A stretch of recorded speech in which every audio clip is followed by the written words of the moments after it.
રાજુભાઈ, આખી જે જેલની તમારી પરિસ્થિતિ રહી કે બોટાદ કાંડની પરિસ્થિતિ રહી, આ બધું તમે જોયું ત્યારે તમને આ બધું સમજાણું કે વિસાવદરની ચૂંટણીથી જ આ બધું તમને સમજાવવા માંડ્યું હતું કે ભાઈ પાર્ટીમાં બધી પરિસ્થિતિઓ ચાલુ થઈ ગઈ છે? તમને ક્યારે આ ઓરિજિનલ વસ્તુ ક્લિક થઈ? મને વ્યક્તિગત જ્યારથી પણ તકલીફ થાય ને તો એનાથી મને કોઈ વાંધો જ ના હોઈ શકે.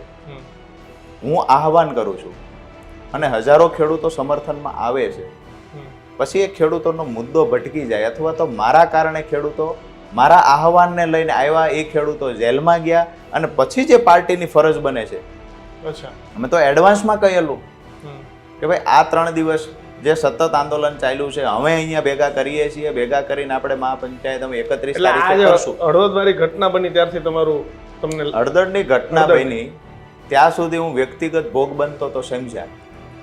પણ મારી સાથે આવેલા ખેડૂતો અને એ ખેડૂતો જેલમાં ગયા ત્યારે એની પાછળ જે મદદ કરવાની હતી,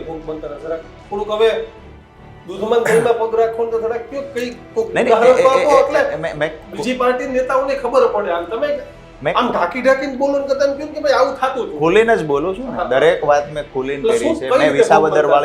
મેં વિસાવદર વાળી વાત પણ ખોલીને કરી છે. ક્યાંક ને ક્યાંક એવું મેં પહેલા જ કહ્યું ને, સેન્ટ્રલ ટીમ અપ કરવાના પ્રયત્ન કરે તો એ સ્વાભાવિક છે, ઈર્ષાઓ થતી હોય છે, બરાબર છે.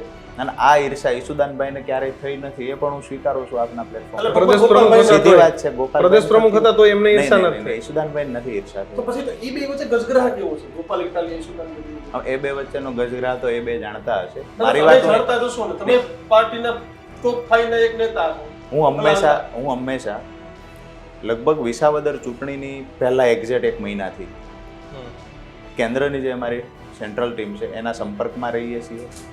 અહીંયાથી ક્યાંક ને ક્યાંક એમને મિસગાઈડ કરવામાં આવે છે, તો એમાં પણ જ્યારે મને પૂછે છે ત્યારે હું સાચી વાત કરું છું કે હકીકત આવું છે. એવું બની શકે હું સાચું કહું છું, એનાથી પણ તકલીફ હોય છે, બરાબર છે. જે બી તકલીફ હશે, પણ મારી સાચી વાતથી પણ પ્રશ્ન હોય છે. વાત મારી ફરિયાદ એટલી જ છે કે હું એ માણસથી ભાગી જાઉં છું, એ માણસથી હું મારી જગ્યા છોડીને નીકળી જાઉં છું. આવું એટલે ન કહી શકાય કે એટલા બધા પણ આપણે આપણી જગ્યા પર લાચાર નથી કે નબળા નથી કે આપણી જગ્યા છોડીને ભાગીએ.